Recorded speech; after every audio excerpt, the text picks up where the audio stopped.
Radio Telefi Sharon, you're watching RTE 1. It's time now for the main evening news with Anne Doyle. Good evening and welcome. He'd still love to play in the World Cup.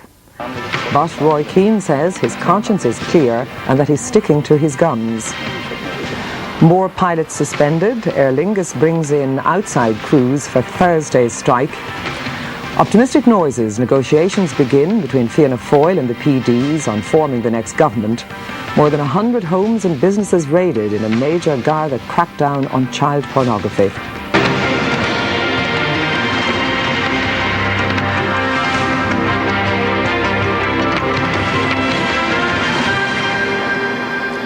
The former Ireland soccer captain Roy Keane, sacked last week in a row with manager Mick McCarthy, has indicated that he still wants to play in the competition.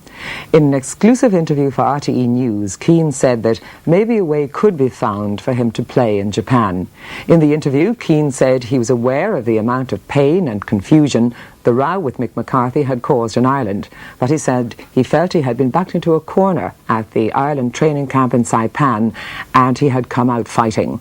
Roy Keane spoke to our correspondent Tommy Gorman. The cameraman was Conor O'Brien.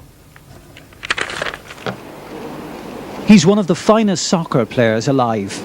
Last week he became the captain who was sent home from the Irish World Cup squad after a bitter row with the team manager Mick McCarthy. This afternoon, Roy Keane came to give RTE his version of events. He's obviously still an angry and hurt man. I've got the rest of, I try to live my life as honest as I can. I've made mistakes, probably more mistakes than anybody. And I've done things I'm ashamed of over the years. But I'm sticking to my guns because I believe, my gut feeling is right. What happened to me last week was wrong. It was wrong. For more than 30 minutes, we talked at a Manchester hotel. You could feel his pain, his hurt and his blind anger.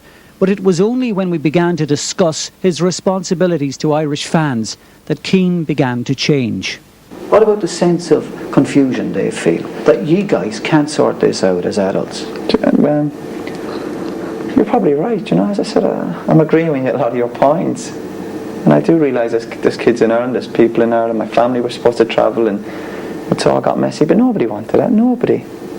As you said, maybe there is a way, maybe there is, but who knows, and we'll have to wait and see. The matches started, we're running out of time, but as I said, my conscience is clear and that is the most important thing in my life, it really is.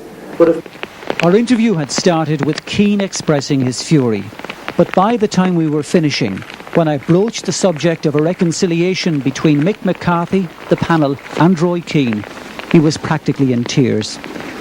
Are you willing to meet them halfway? I want to play for Ireland. We'll have to see. Possibly, yes. But there's nobody who wants to play for much as Ireland as me. As I said, I've been involved since I was 15, 14, gone for trials up in Dublin. And this is what it's all about, playing in World Cups. So, hopefully, you never know. You just never know. But, we'll see. It's hurting you, this? Oh, of course it's hurting me. Dead right it is. Dead right. So, still hurting, still proud. But this was a softer Roy Keane, willing to go some distance, if not the full extra mile. But will it be enough? At the very least, Roy Keane has told his side of the story. Tommy Gorman, RTE News, Manchester. Tonight, the Football Association of Ireland poured cold water on any suggestion of a reconciliation. The association said it hadn't heard anything that would dissuade it from fully backing the position Mick McCarthy had taken.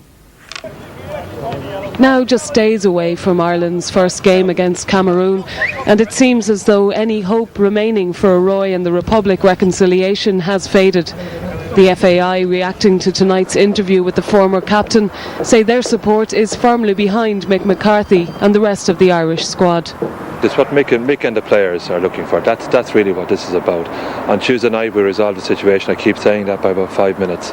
The FAI has done everything that it could possibly do to resolve this matter. I don't think anything can resolve at this stage, to be very frank. And it's clear where the FAI now believes the focus should lie. Next Saturday we play Cameroon. It's been lost in the matter. It's a huge game for us, the biggest game we've played now since 1994 in the World Cup. And with all the furore about Roy, we must think of the 22 players and Mick and the management staff that he has. There had been talk, albeit smacking of desperation, of an intervention by the Taoiseach in the Keane saga. But today Mr Ahern said that while the offer stands, it's now down to the main players. There's a passionate feeling by the people in this country that this could be reconciled in some way.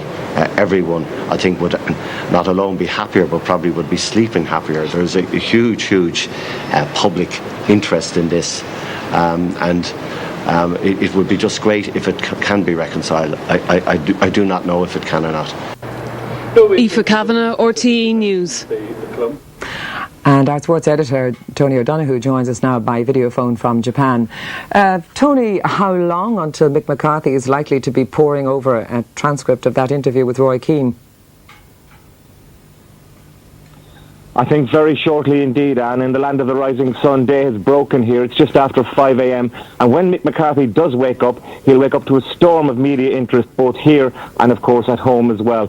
And he's got a very tough decision to make now, because Roy hasn't quite given an olive branch. He hasn't quite apologised, but he has said he wants to play for Ireland. Mick McCarthy has been studiously avoiding commenting on Roy Keane for the last few days, saying he's concentrating on the World Cup. But he'll simply have to respond today to the media and to tell people at home what his decision is. Will he accept Roy back? Will he now extend an olive branch himself? Will he bring this process, which is like a peace process, that little bit further on now? Or will he decide, because of unrest in the camp, that he has to leave things as they are and remain on with the 22 players at his disposal? Well, already the FAI here have responded very pessimistically to any hopes of a reconciliation. How would you call it, Tony? Well, the FAI have responded pessimistically, and nonetheless, Roy has come out and said he wants to play for his country, and there's a huge groundswell of support building at home, I understand, towards that end. The FAI have to be cognizant of that fact as well. They have to play this one very carefully indeed. But I have to say, Mick McCarthy is quite a stubborn man himself, and he has been humiliated, and his authority has been undermined by Roy Keane in that now famous scene in the players' staff meeting. And I can't see that Mick McCarthy will climb down and accept Roy Keane back into the fold, I'm afraid. Tony, thanks very much for joining us. Aer Lingus has hired in crews to keep some services in the